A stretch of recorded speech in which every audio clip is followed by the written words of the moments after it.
حضرت سعید رحمہ اللہ فرماتے ہیں کہ مجھے قرآن کریم کی ایک ایسی آیت معلوم ہے کہ اس کو پڑھ کر آدمی جو دعا کرتا ہے قبول ہوتی ہے۔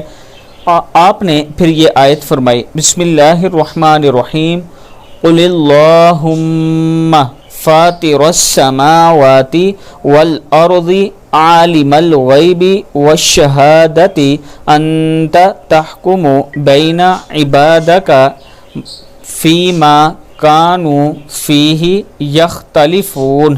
صدق اللہ العظیم۔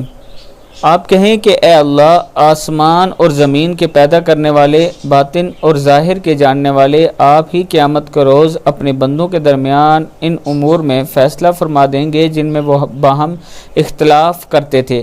ہاتھ اٹھانے کے بعد اول آخر حمد و ثنا کریں، اس کے بعد روشنی پڑھیں اور پھر یہ آیت پڑھیں اور پھر اللہ کے حضور آپ اپنی دعا کریں۔ اللہ تعالیٰ ضرور